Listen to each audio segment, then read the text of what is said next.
There's something about Shogun that I just haven't liked since the first episode, and I'm beginning to realise that being half Portuguese might be part of the problem. I did have to laugh at this idea of an invincible Portuguese empire run by evil, pointy-bearded, tonsured-headed Jesuits who are all-powerful and all-knowing. This is really a hangover from 19th century anti-Catholic propaganda. It really is classic Victorian anti-Catholic stuff that was very mainstream in the Anglo-Saxon world until quite recently. The depiction of the Portuguese by this upstanding Englishman John Blackthorne as being thoroughly evil and devious really is an echo of the kind of racism that Northern Europeans felt towards Latin Europe throughout the 17th, 18th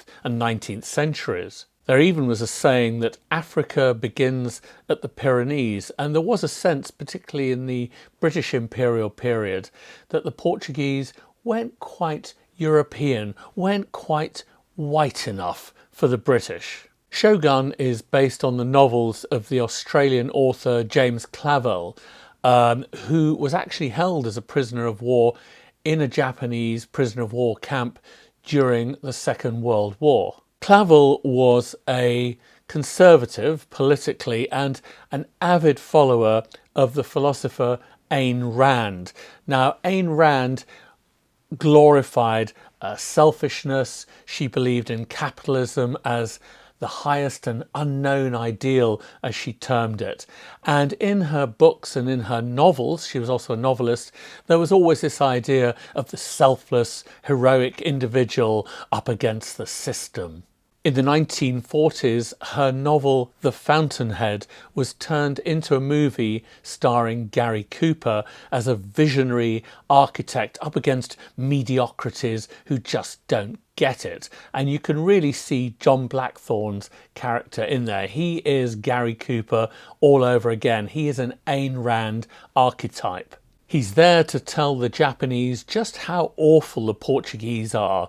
You know, those chorizo chomping Jesuits with their secret military base in Macau. Contrast that with the upstanding Anglo-Saxon Protestants of England and the Netherlands. No, they are not motivated by mere money or power. They are moral people. What a load of BS.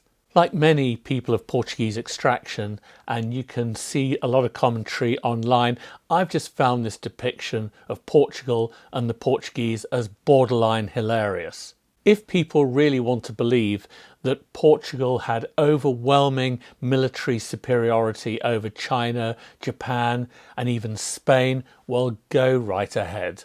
In reality, Spain was actually about to conquer Portugal for a period of 60 years, while those upstanding Protestants in England and the Netherlands, as well as the French, were about to seize big chunks of the Portuguese Empire.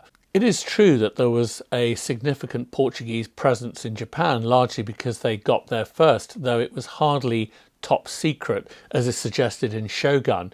And they did found the city of Nagasaki, which ironically was nuclear bombed by the Americans in 1945, killing thousands of Japanese Christians. But what motivated the Dutch wasn't the superiority of Protestant theology or their view of God. No, I'm afraid to say it was money, just like everybody else. Still, it's drama, not history. So if you want to believe that Portugal was the evil empire, go right ahead, and please don't let me spoil your enjoyment of Shogun.